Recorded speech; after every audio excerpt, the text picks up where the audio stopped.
I was bruised, broken, trying to stand in that meeting when everything went black. But before I hit the ground, tattooed hands caught me. Victor DeLuca, the CEO everyone whispered about, the Mafia boss everyone feared, held me like I mattered. And when he saw the marks Richard Hale left on my body, his cold control shattered.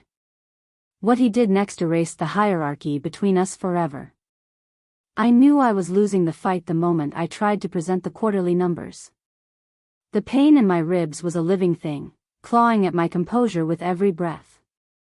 I gripped my tablet, fingernails digging into the case as fire spread across my torso. Every inhale felt like shattered glass grinding against bone. Don't collapse. Don't let them see. Don't give Richard the satisfaction. I'd been holding this pain for 5 days. 5 days since Richard cornered me in the storage room. 5 days of high-necked blouses and forced smiles and pretending I could still do my job like nothing had happened. The floor-to-ceiling windows framed the sunset behind me, casting long shadows across the polished conference table. Leather chairs. Expensive silence.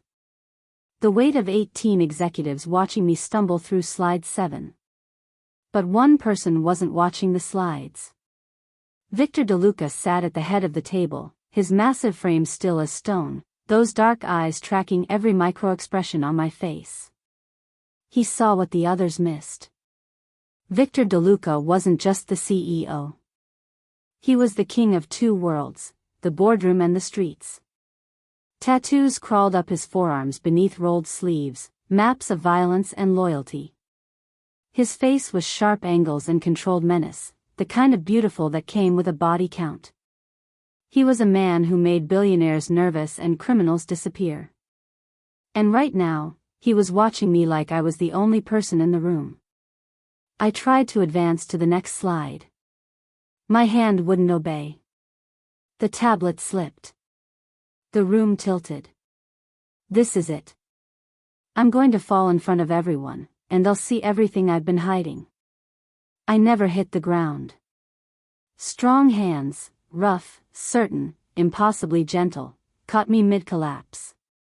The scent of bergamot and gunpowder filled my senses as Victor pulled me against a chest that felt like a fortress. I've got you. His voice was low thunder against my ear. Before we continue, I need your help. We're trying to reach 10,000 subscribers, and every single one matters. So if you enjoy this story, please hit that subscribe button. And I'd love to know, drop a comment telling me where in the world you're listening from. It means everything to know you're out there. Now let me tell you how I went from kneeling in silence to standing beside the most dangerous man in the city. Meeting's over. Victor's voice cut through the shocked silence like a blade. Everyone out. Now. No hesitation. Chairs scraped against marble. Footsteps hurried toward the exit. Whispered conversations died mid-sentence. No one questioned Victor DeLuca. No one ever questioned Victor DeLuca. His hands shifted, one sliding under my knees as he lifted me completely off the ground. I should have protested. I should have insisted I could walk. But the truth was, I couldn't. And we both knew it. Don't, I whispered, my voice barely audible. Please, I can. You can't. His jaw was tight as he carried me out of the conference room, his stride powerful and purposeful. And you're going to tell me who did this to you? It wasn't a question. We moved through the hallways of his building, past security guards who quickly looked away, past administrative assistants who suddenly found their computer screens fascinating. Everyone knew better than to stare at Victor DeLuca when he looked like this, all controlled fury and dangerous intent. My head rested against his shoulder, and I could feel the tension radiating through his body. Every muscle was coiled, ready to strike. But his arms around me remained gentle, protective, like I was something precious he couldn't afford to break. The elevator doors opened with a quiet chime, and he stepped inside, still holding me like I weighed nothing. The ride to his private office felt eternal. His heartbeat was steady against my side while mine raced with pain and fear and something I didn't want to name. I'd never been to the top floor. Few people had. Victor's private domain was the stuff of company legend, a place where deals were made and broken, where fortunes changed hands, where people who crossed him were summoned and never quite the same when they left. The doors slid open to reveal a space that was somehow both luxurious and masculine. Exposed brick walls. Dark leather furniture. Floor-to-ceiling windows overlooking the city he controlled, the skyline painted gold and crimson by the setting sun. He carried me across the hardwood floor and set me on a massive leather sofa with impossible gentleness. Then he did something that stopped my breath entirely. Victor DeLuca knelt. The man who made senators sweat and criminals disappear lowered himself to one knee in front of me, bringing those dark, dangerous eyes level with mine. His tattooed hands rested on his thighs, close enough to touch me but holding back, giving me space even as he demanded the truth. "Stay still," he said quietly, reaching to a side table and pulling out what looked like a first aid kit. Professional. Prepared. Like he'd done this before. "Victor, I'm fine." "Really?" His eyes snapped to mine, and the look in them silenced me instantly. "Don't lie to me, Eliza. I've seen enough injuries in my life to know when someone's been hurt badly." The way he said my name, low and careful, like he was tasting it, sent a shiver down my spine that had nothing to do with pain. He shifted closer, still kneeling, his presence overwhelming even in this position of supposed vulnerability. But there was nothing vulnerable about Victor DeLuca. This was a king choosing to kneel, and somehow that made him even more powerful. "Your dress." His voice was rough. "Lift it." My heart hammered against my ribs. "What?" "No, Lift your dress, Eliza." Each word was carefully enunciated, a command from a man used to being obeyed.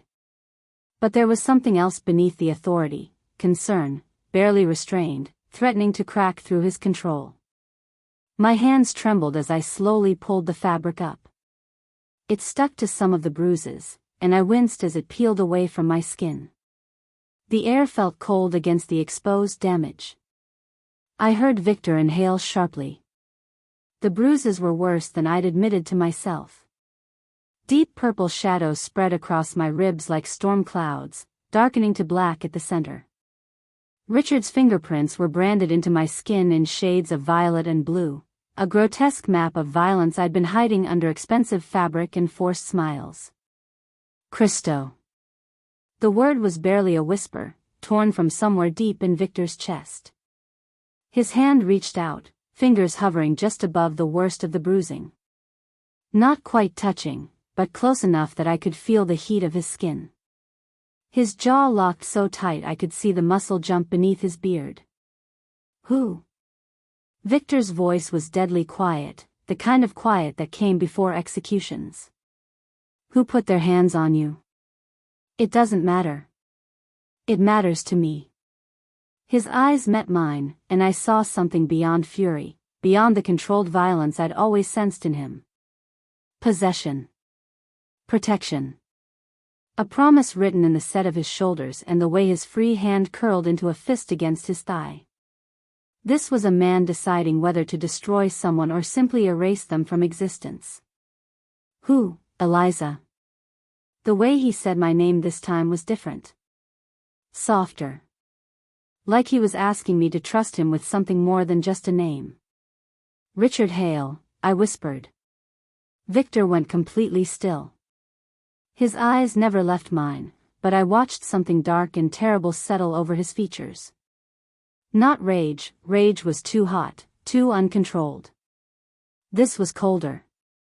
More final. "Richard Hale," he repeated slowly, like he was committing it to memory.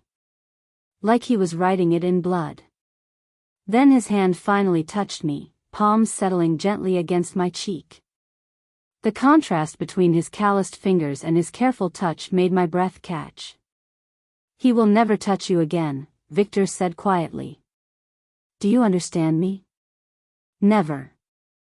It wasn't a promise. It was a fact he was making true through sheer force of will. I nodded, not trusting my voice. His thumb brushed across my cheekbone, and for a moment we just stayed there, him kneeling on the floor of his private office, me sitting on his leather sofa with my dress bunched above my ribs, the bruises between us like evidence in a trial that had already reached its verdict. How long? Victor asked, his hands still cradling my face. How long has he been doing this to you? 5 days since the storage room. But before that. I swallowed hard. 3 months of comments. Touches that lasted too long. Corners I couldn't get out of without making a scene. Victor's eyes darkened further, and I watched his control fracture at the edges. 3 months. I reported it. I went to HR twice. I even sent an email to. I stopped, suddenly aware of who I was talking to. I tried the proper channels. And they did nothing. It wasn't a question. He already knew. His jaw tightened. Because Richard Hale brings in $12 million a year in contracts, and you're just an analyst who should be grateful to have a job. The bitterness in his voice surprised me.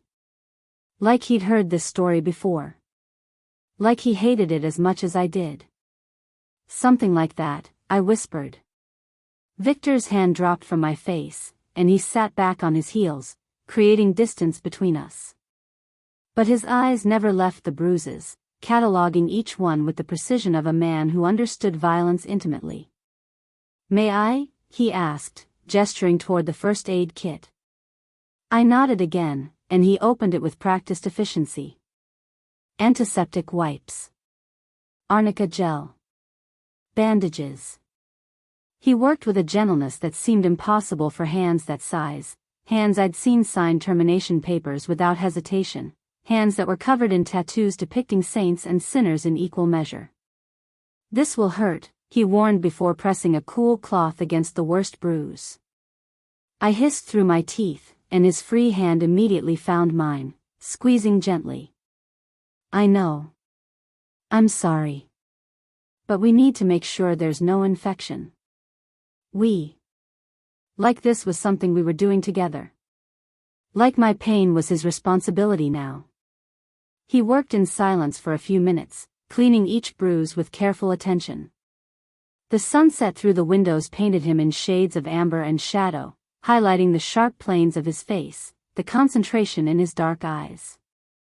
This close, I could see the small scar above his left eyebrow, the slight crook in his nose that suggested it had been broken at least once.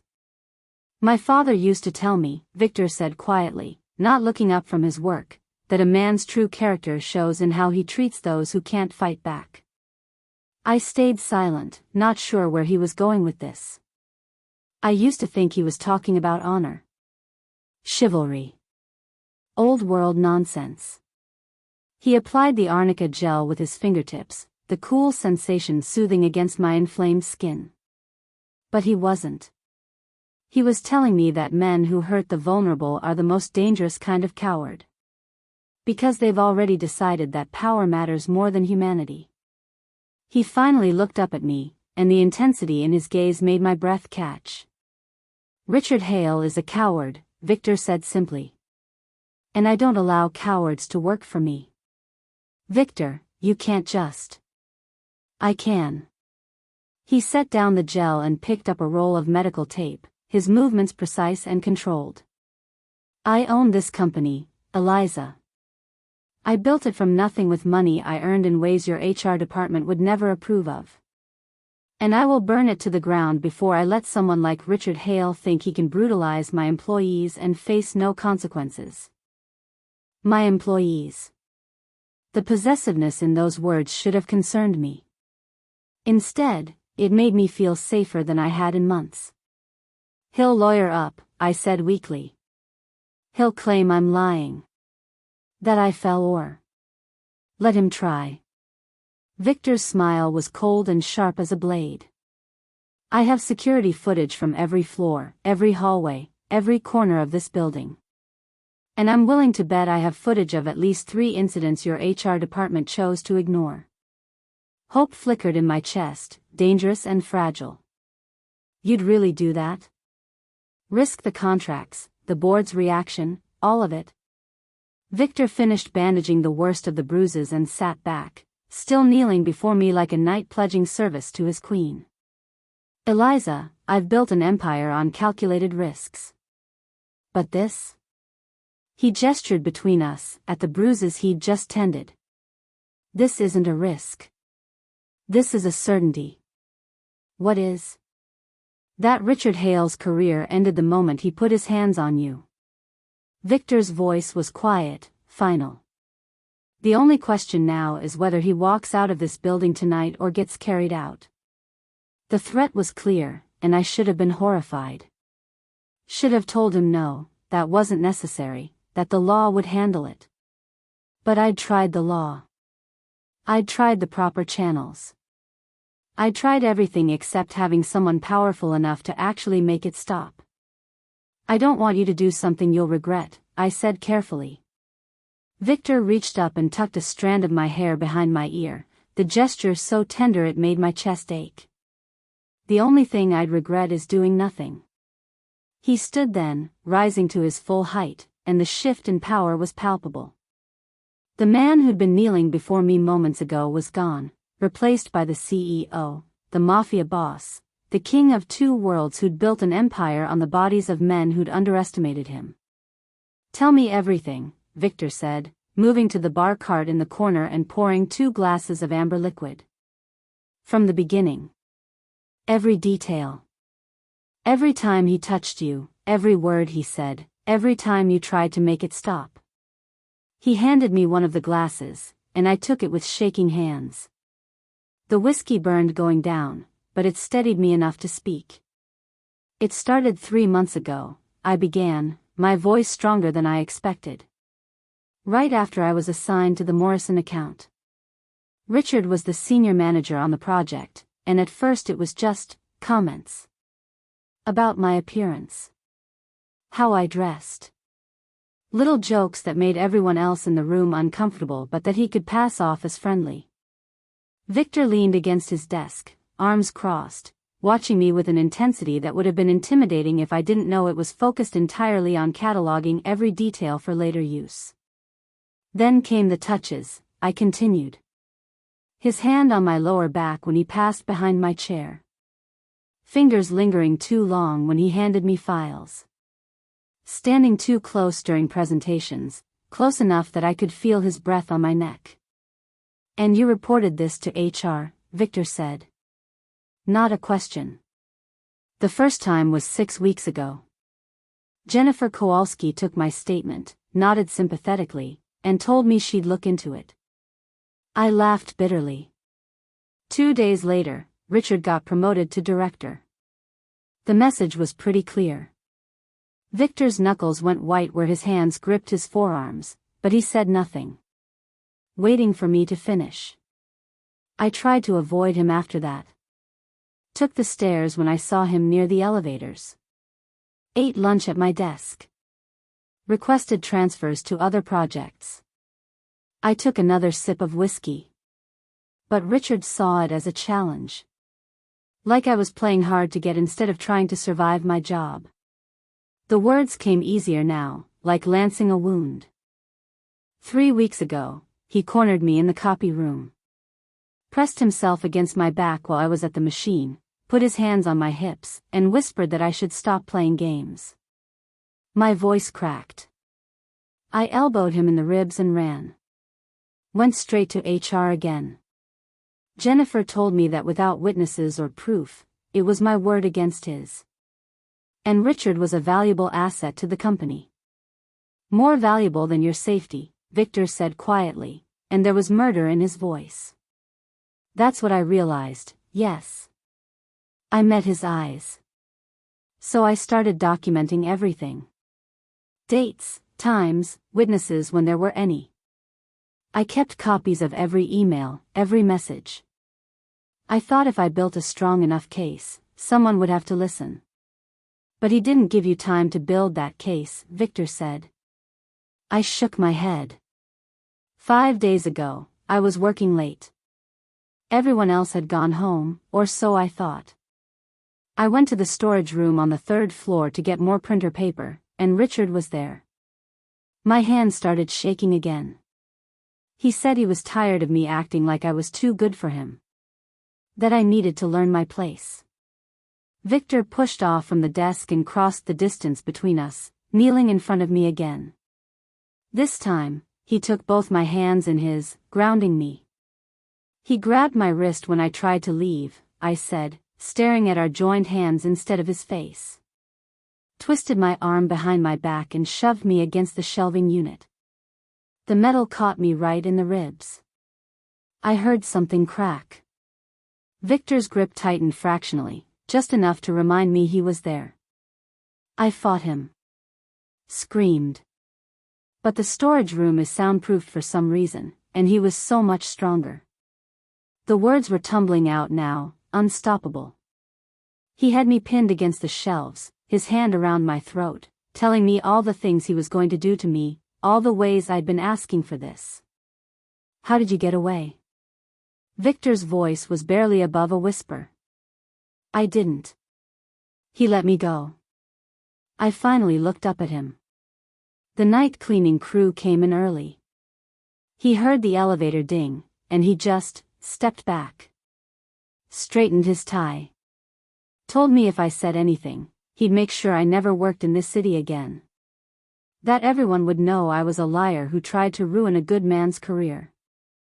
Victor was completely still, his dark eyes fixed on mine with an expression I couldn't quite read. Rage, yes.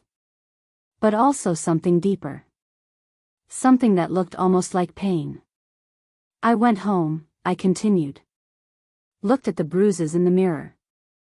Thought about calling the police. But I knew how that story would end. His lawyers against my word. His reputation against mine. So I put on long sleeves and came back to work the next day. Until today, Victor said. Until today. I squeezed his hands. Until I couldn't hide it anymore. Victor stood abruptly, releasing my hands with a gentleness that contrasted sharply with the violence radiating from every line of his body. He walked to the windows, his back to me, shoulders rigid with barely contained fury. The city sprawled beneath us, glittering in the dusk, unaware that somewhere in this building, a man's fate was being sealed. You came back to work, Victor said, his voice dangerously soft. You came back every day for 5 days with cracked ribs and bruises covering your body, and you presented quarterly reports like nothing had happened. It wasn't a question, but I answered anyway. I needed the job. I couldn't afford to. You thought you needed the job more than you needed to be safe. He turned to face me, and the look in his eyes made my breath catch. You thought enduring that was the price of survival. What choice did I have? Me. The single word cut through the room like a gunshot. You should have come to me. You're the CEO, Victor. Richard Hale brings in 12 million in contracts. I'm just. Don't. He crossed the distance between us in 3 strides, kneeling before me again, his hands gripping the edge of the sofa on either side of my legs. Not touching me, but caging me in, demanding I listen. Don't you ever call yourself just anything. You are my employee, which means you are under my protection. That protection is not negotiable. It is not conditional on your value to the bottom line. The intensity of his gaze pinned me in place. Do you understand what I'm telling you, Eliza? His voice dropped lower, more intimate. You are mine to protect. From this moment forward, anyone who touches you, threatens you, makes you feel unsafe, they answer to me. Mine. The possessiveness in that word should have terrified me. Instead, it felt like the first solid ground I'd stood on in months. Victor. He stood and pulled his phone from his pocket, his movements sharp and controlled. Marco, he said the moment someone answered. No greeting, no preamble. I need you in my office. Now. And bring Dante. He ended the call and made another immediately. Jennifer Kowalski. Yes, I know what time it is. You have 3 minutes to get to my office, or you can clear out your desk instead. The cold efficiency in his voice was terrifying and mesmerizing in equal measure. This was Victor DeLuca in his element, issuing orders that would be obeyed without question, moving pieces on a chessboard only he could see. He made a third call. Security. Richard Hale is not to leave this building. I don't care if he's in a meeting, on a call, or taking a shit. Lock down every exit and find him. If he so much as walks toward the parking garage, you detain him. Understood? Victor pocketed his phone and returned to me, his expression softening slightly. Can you stand? I nodded, and he helped me to my feet, his hands steady on my arms. He guided me to one of the leather chairs facing his desk, then draped his suit jacket over my shoulders. The weight of it, the warmth, the scent of bergamot and gunpowder, it felt like armor. What are you going to do? I asked. What I should have done the moment you stepped into my building for your first interview 3 years ago. He leaned against his desk, arms crossed. I'm going to make sure everyone in this company understands that my employees are not prey. That this is not a hunting ground for men like Richard Hale. The door opened without a knock, and 2 men entered. The first was tall and lean with cold eyes and a gun poorly concealed beneath his jacket. The second was broader, with scarred knuckles and the kind of face that had seen too much violence to be shocked by anything. Marco. Dante. Victor's acknowledgement was brief. We have a situation. Neither man looked at me, but I could feel their awareness, their assessment. These weren't corporate security. These were Victor's other world, the part of him that existed in shadows and deals that never made it into board minutes. Richard Hale, Victor said simply. Senior Director. Assaulted one of our people. He's somewhere in this building, and I want him found within the next 10 minutes. Alive? Marco asked, his voice flat. For now. Victor's smile was sharp and cold. I want to have a conversation with him first. About respect. About consequences. About what happens when you put your hands on someone under my protection. Dante nodded once and turned to leave, but Marco hesitated. The usual place? No. Victor glanced at me, then back to Marco. Somewhere more official. Conference room B. I want this documented. Witnesses. Everything by the book. Marco's eyebrow raised slightly, surprised, perhaps, by Victor's restraint, but he nodded and followed Dante out. The door opened again before it could fully close, and Jennifer Kowalski rushed in, slightly out of breath, her professional mask slipping. Mr. DeLuca, I came as soon as. Sit. Victor pointed to the chair across from me. Jennifer sat, her eyes darting between Victor and me, clearly trying to piece together what was happening. Her gaze caught on the bruises visible beneath my dress, and I watched the color drain from her face. 3 months ago, Victor said softly, dangerously, Miss Monroe came to you with a complaint about Richard Hale. Tell me, Jennifer, what exactly did you do with that complaint? Jennifer's mouth opened and closed like a fish drowning in air. We followed protocol, Mr. DeLuca. I took her statement, documented the complaint, and forwarded it to the appropriate. The appropriate channels, Victor interrupted, his voice cutting like a scalpel. And those channels determined what, exactly? That without corroborating evidence or witnesses, we couldn't substantiate the claims. Jennifer's professional composure was cracking. Richard Hale is a valued member of our team with an exemplary record, and we felt that. You felt that 12 million in contracts was worth more than her safety. Victor's words landed like stones in still water. That's not. We have to consider all factors, Mr. DeLuca. False accusations can destroy careers, and we have a responsibility to get out. Victor's voice went deadly quiet. You have until 9 a.m. tomorrow to clean out your office. Your severance package will be waiting with security. If you ever work in HR again, it won't be in any company I have influence over. And Jennifer? He waited until she met his eyes. That's every major company in this city. Jennifer stood, her face white, and practically ran from the office. The door closed behind her with a soft click that seemed to echo in the sudden silence. Victor remained motionless for a long moment, staring at the closed door, his jaw working like he was grinding his teeth to dust. Then his hands curled into fists, and I watched him struggle with something huge and violent trying to claw its way out of his chest. Victor, I said softly. He didn't respond. His breathing had gone shallow and sharp, his knuckles white where his fists pressed against the desk. I could see the war happening inside him, the controlled CEO fighting with the Mafia boss who solved problems with blood and finality.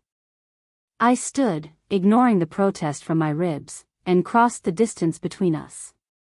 My hand found his arm, and he flinched like I'd burned him. Look at me, I said. He turned his head slowly, and what I saw in his eyes made my heart stutter. Rage, yes.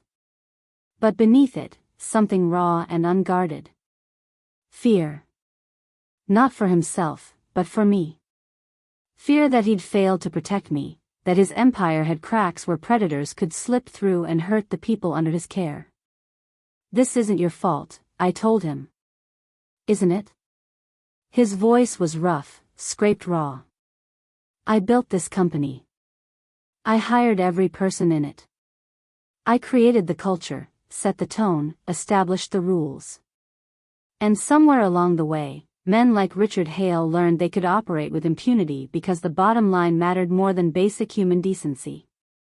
You didn't know. I should have known. He turned to face me fully, and the anguish in his expression cracked something open in my chest. Do you know how many security cameras I have in this building, Eliza? Hundreds. I can tell you every time someone uses the bathroom on the 3rd floor. I know when the night shift takes unauthorized smoke breaks. I know everything that happens here. His hand came up to cup my face, thumb brushing across my cheekbone with devastating gentleness. Except I didn't know you were suffering. I didn't know you were coming to work every day in pain, terrified, alone. His voice broke on the last word. I didn't protect you. You're protecting me now, I whispered. It's not enough. His other hand joined the first, cradling my face like I was something infinitely precious and irreparably fragile. You should never have needed protecting. You should have been safe from the moment you walked through those doors. We stood there in the fading light, the city glittering beneath us, and I realized something that should have terrified me but somehow didn't. Victor DeLuca, the man who made senators sweat, who built empires on calculated violence, who wore his reputation like armor, was vulnerable in a way I'd never expected. He cared. Not in some abstract, corporate responsibility way. He cared about me specifically, personally, in a way that made him dangerous to himself. I want to kill him, Victor said quietly, honestly.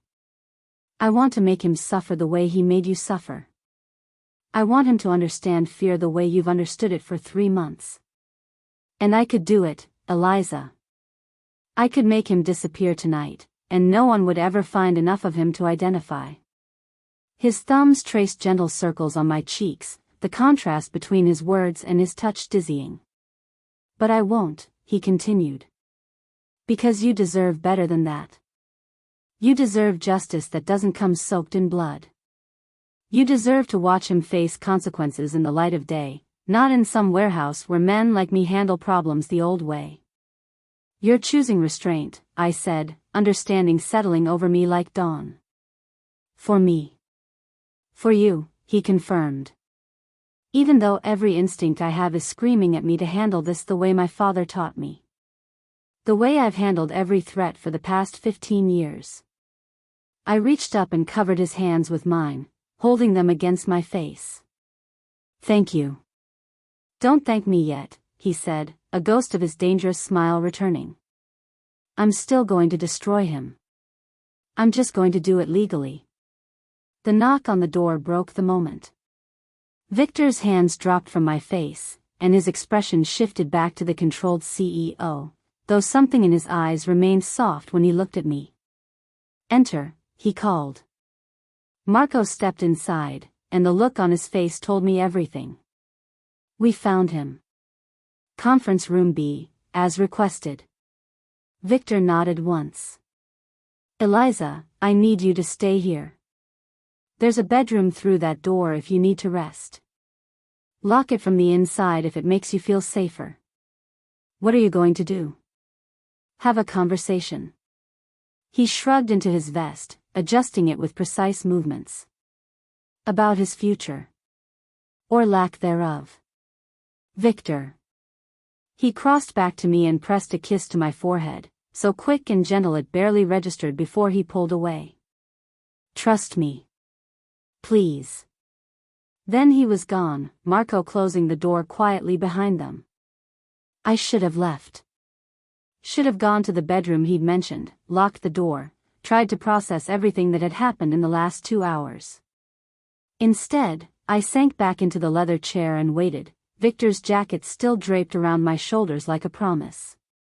The sun had fully set now, the city lights creating constellations in the darkness beyond the windows. I lost track of time, my mind replaying every moment, the meeting, the collapse, Victor's hands catching me, the way he'd knelt before me like I was worth kneeling for. Hours passed. Or maybe minutes. Time felt strange and fluid. When the door finally opened again, I jerked awake from a doze I hadn't meant to fall into. The clock on Victor's desk read 2:47 a.m. Victor stepped inside, and my breath caught. He'd removed his vest. His white shirt was untucked, sleeves still rolled up, exposing his tattooed forearms. But it was his hands that made my heart stop. His knuckles were split and bleeding, crimson staining the intricate ink that covered his skin. You said legally, I whispered. I did. He moved to the bar cart and poured himself a measure of whiskey, downing it in one swallow. Richard Hale resigned effective immediately. He signed a confession detailing every incident of harassment and assault. He's agreed to surrender his license, pay substantial damages, and never work in this industry again. And if he'd refused? Victor poured another glass, this one he didn't drink. He didn't refuse. The blood on his knuckles told a different story than his calm words. This wasn't the restraint he'd promised. This was something else entirely. Where did you take him? I asked, though I wasn't sure I wanted the answer. Conference room B, exactly where I said. Victor finally turned to face me. With Marco and Dante as witnesses. With security cameras recording every word. Everything documented, everything legal. Then why are your hands bleeding? A ghost of a smile crossed his face, dangerous and dark. Because Richard Hale tried to hit me when I told him he was fired. Self-defense is also legal, Eliza. I simply defended myself, thoroughly. He crossed to his desk and opened a drawer, pulling out a first aid kit identical to the one he'd used on me earlier. But he made no move to tend to his injuries, just stood there holding the kit like he'd forgotten what to do with it. I stood and walked to him, taking the kit from his hands. Sit. Eliza. Sit, I repeated, pointing to his desk chair. Something in my tone must have amused him because he obeyed, settling into the leather chair and watching me with an expression I couldn't quite read.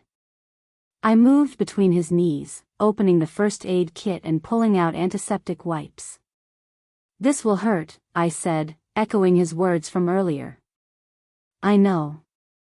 I took his right hand first, cradling it gently as I cleaned the split knuckles.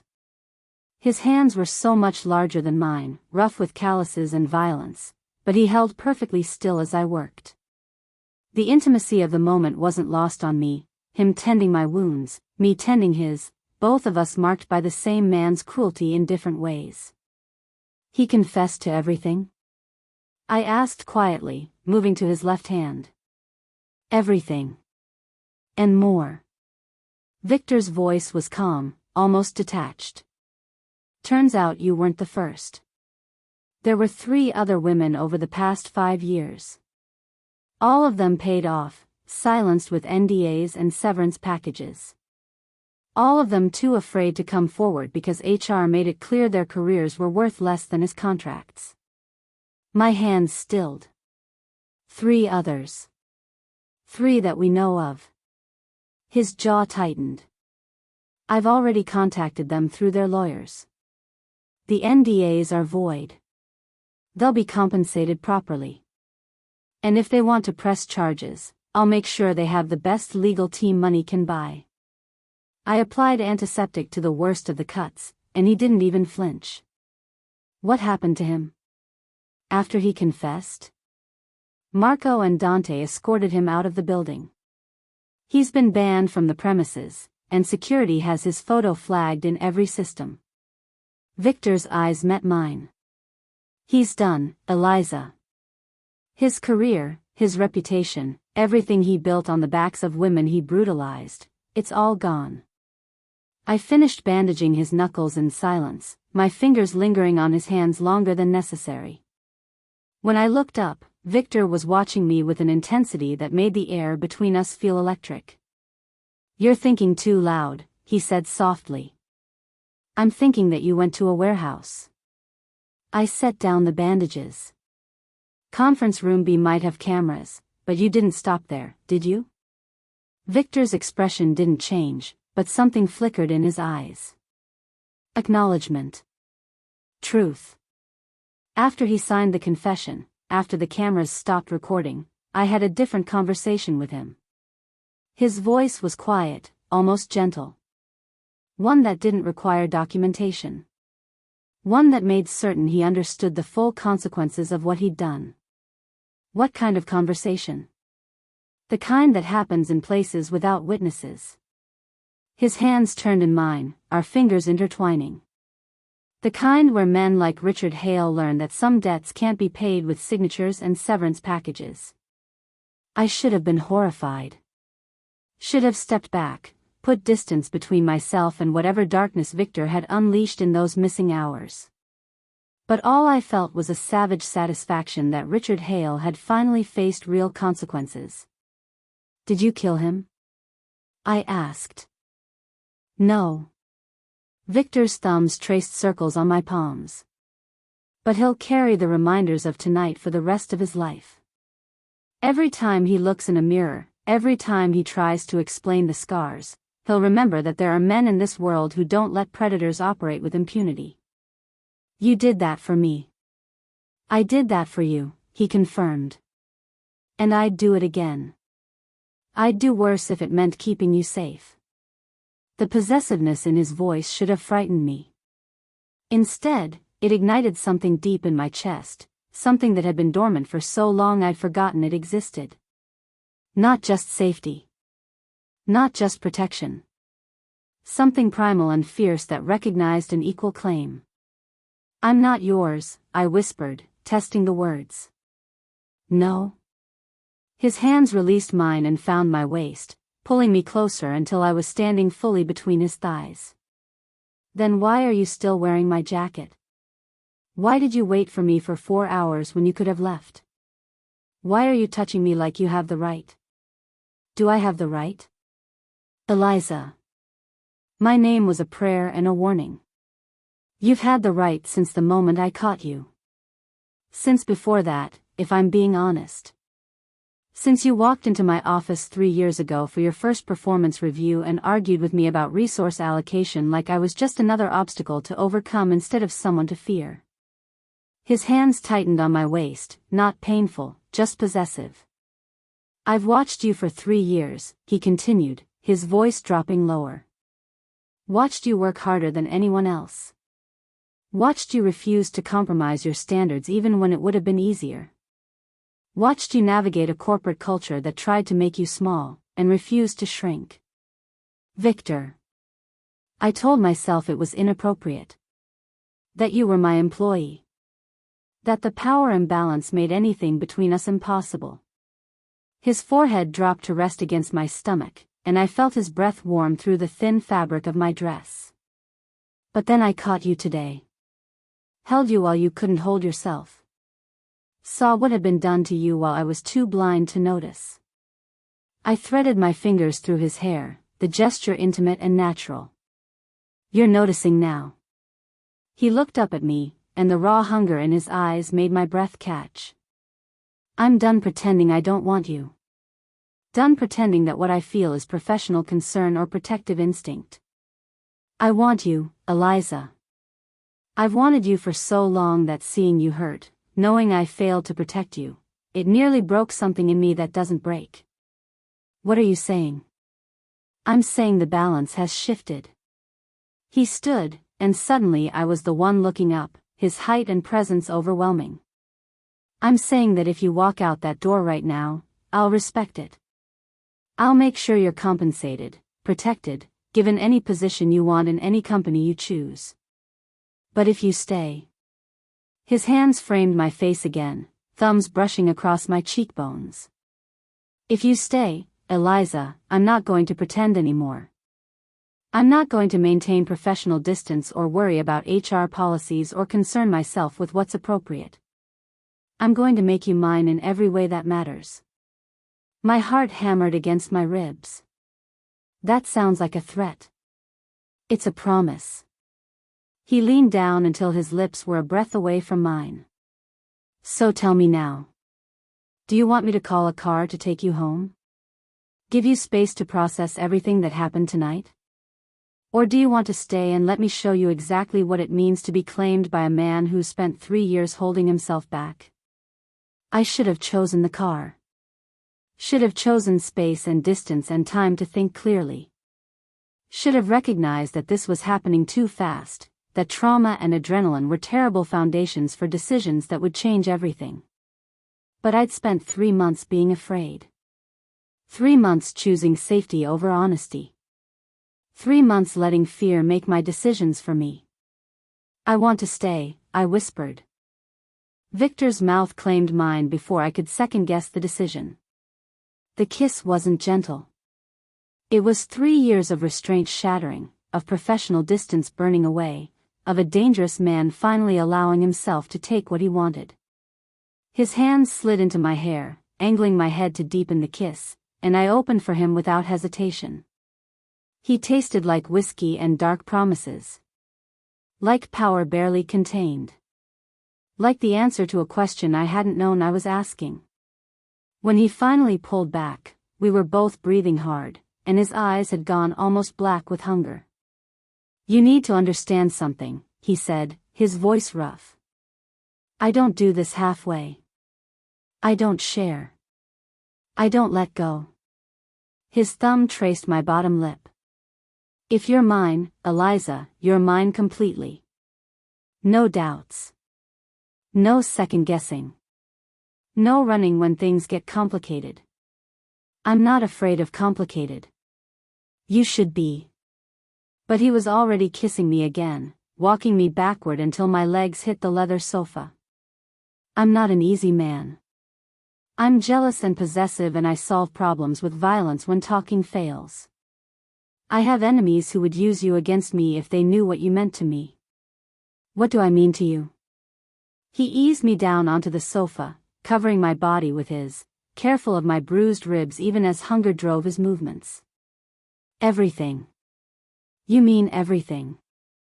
The weight of him above me should have felt crushing. Instead, it felt like safety. Like home. Like finally being seen by someone who understood that strength and vulnerability weren't opposites but partners. "I'm still broken," I whispered against his mouth. "Still bruised. Still afraid of things I shouldn't have to be afraid of. Then I'll protect you until you're not." His lips traced down my jaw to my throat. "And when you're healed, when you're strong again, I'll still protect you. Not because you need it, but because you're mine, and that's what I do." His hand slid down my side, carefully avoiding the bandaged ribs, and I arched into his touch. This was insane.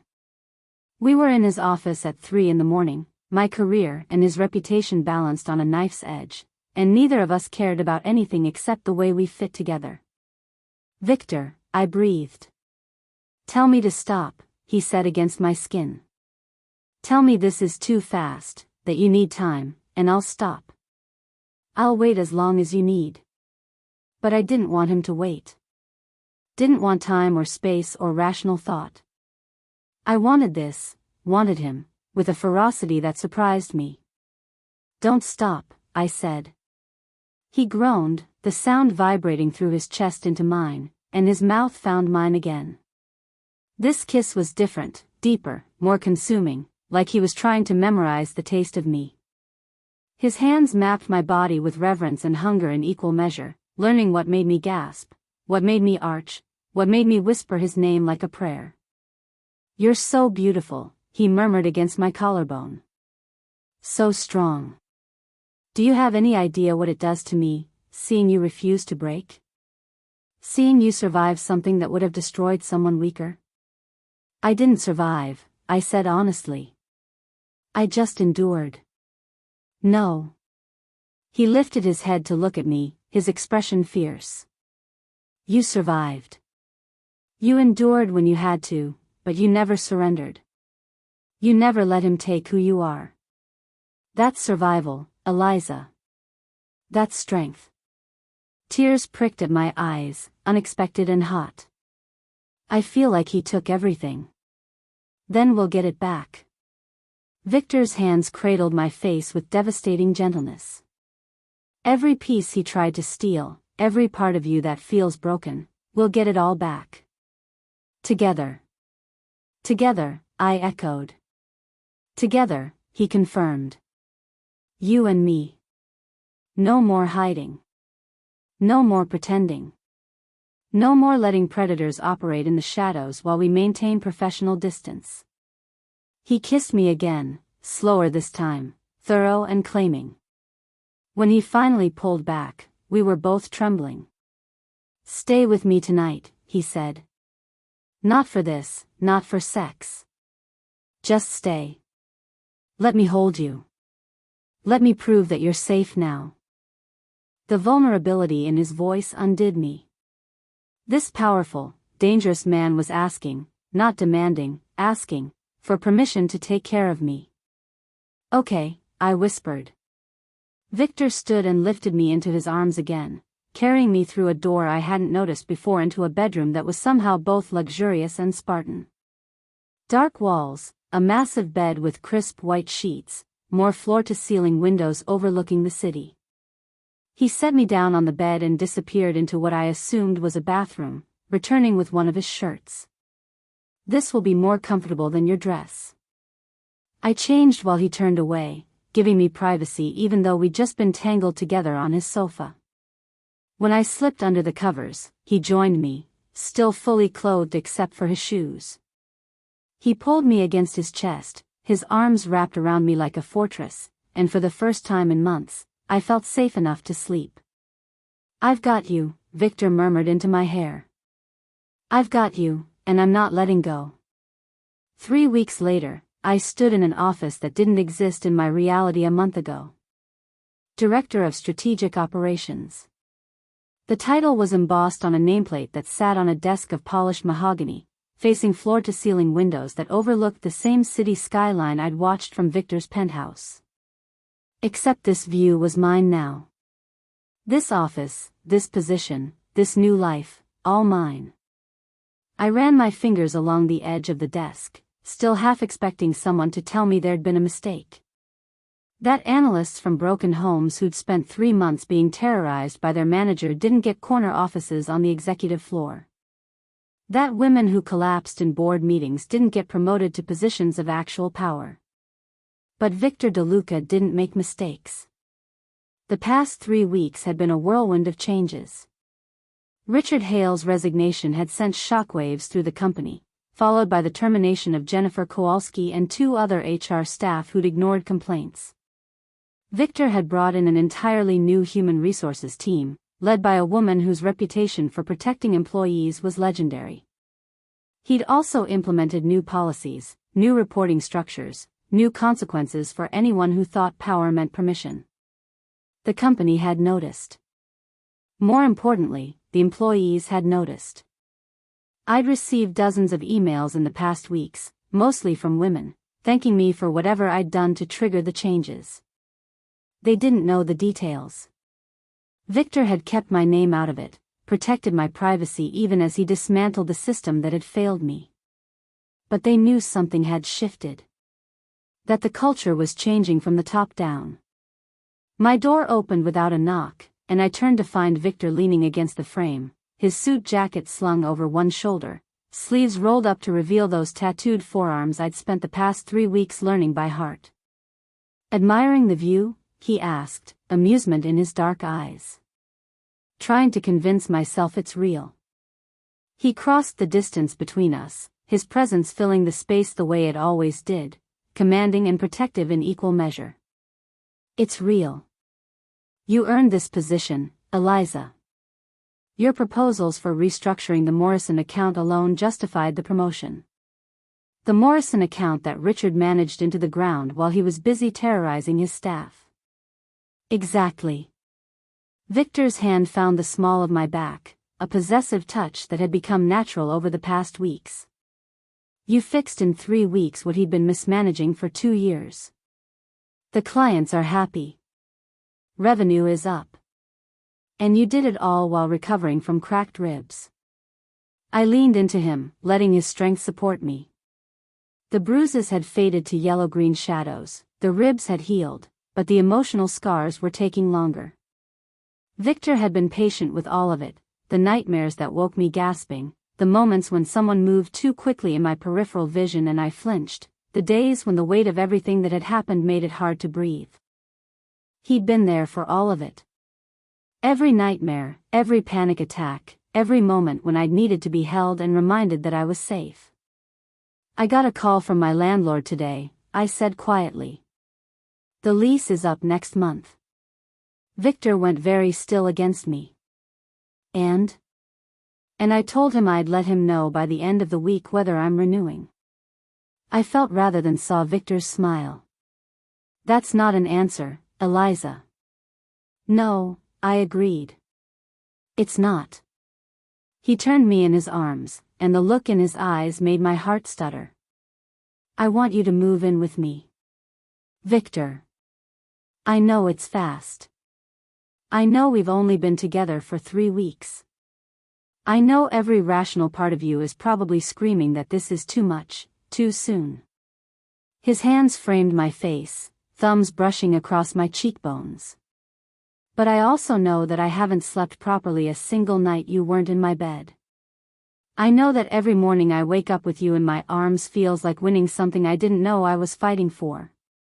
And I know that the thought of you going back to some apartment across the city where I can't protect you makes me want to buy your building just so I can station security in the lobby. I laughed despite myself. That's excessive. I'm an excessive man when it comes to you. He wasn't joking. Move in with me. Bring whatever you want to keep from your apartment. Change anything in the penthouse that doesn't suit you. Make it ours instead of mine. What if it doesn't work? The fear slipped out before I could stop it. What if we're only together because of the trauma, the intensity, Then we'll figure it out together. Victor's voice was firm, certain. But Eliza, this isn't trauma bonding. This is me finally allowing myself to have what I've wanted for 3 years. This is you choosing to be with someone who sees your strength instead of trying to diminish it. This is us building something real. You really want this? Want me? I want you more than I've wanted anything in my life. He kissed my forehead, gentle and reverent. I want to wake up next to you every morning. I want to come home to you every night. I want to watch you build an empire of your own and support you every step of the way. I want to keep catching you, Eliza, for the rest of my life.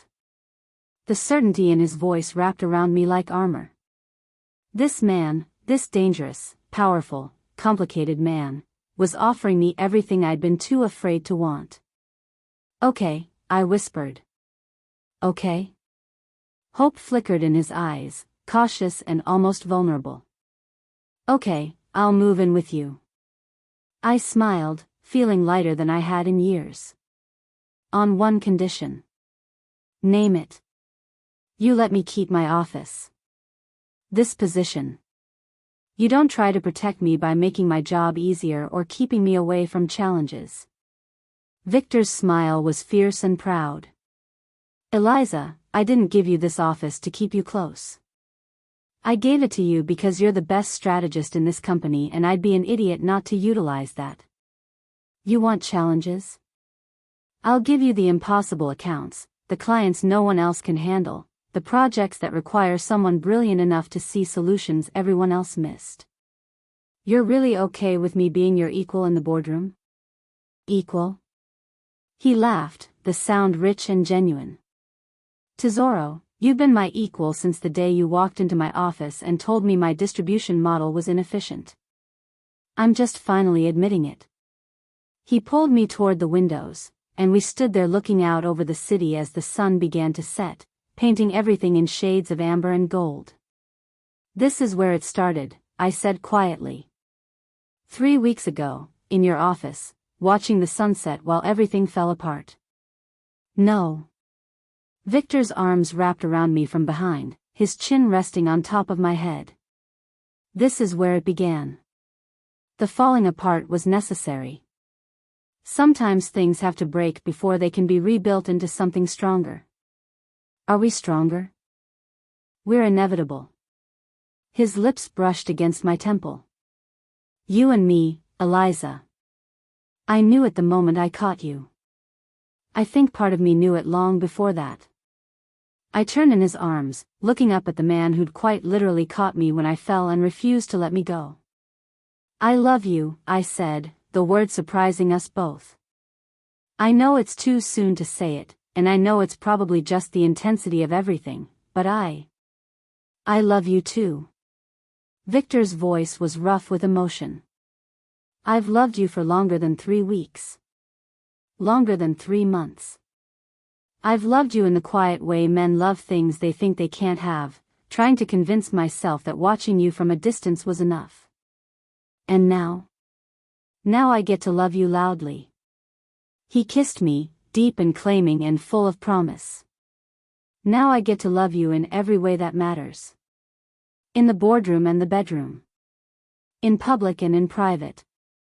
In the easy moments and the hard ones. Even when I'm difficult. Especially when you're difficult. His smile was tender.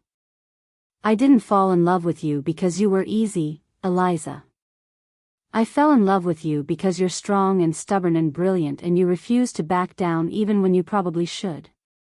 I laughed, pressing my forehead against his chest. We're crazy, aren't we? Moving in together after 3 weeks. Running a company together. Building a life on foundations that started with violence and trauma. Maybe. Victor's hand stroked through my hair, gentle and possessive. Or maybe we're just two people who found each other at exactly the right moment. When we were both ready to stop pretending. When we were both brave enough to want something real. The sun dipped lower, casting long shadows across my new office. Our reflection in the window showed us intertwined, his strength supporting mine, my softness gentling his edges. Two people who shouldn't work but somehow did. Take me home, I said softly. Home, Victor repeated, testing the word. I like the sound of that. So do I. He kissed me one more time, slow and thorough and full of promises about the life we were building together. Then he took my hand and led me out of the office, past security guards who nodded respectfully, past colleagues who were learning that the culture was changing, past all the places where I'd once felt small and afraid. As we stepped into his private elevator, Victor pulled me close, and I realized something important. I wasn't the same woman who'd collapsed in that meeting 3 weeks ago. That woman had been broken, bruised, trying to survive. This woman, the one standing in Victor DeLuca's arms, wearing a director's title and her own strength like armor, this woman was whole. Healed not because the trauma had disappeared, but because she'd finally found someone who saw her scars and loved her anyway. Forever, Victor murmured against my hair as the elevator carried us toward home. I'm going to keep catching you forever. Promise? Promise. And for the first time in longer than I could remember, I believed in forever.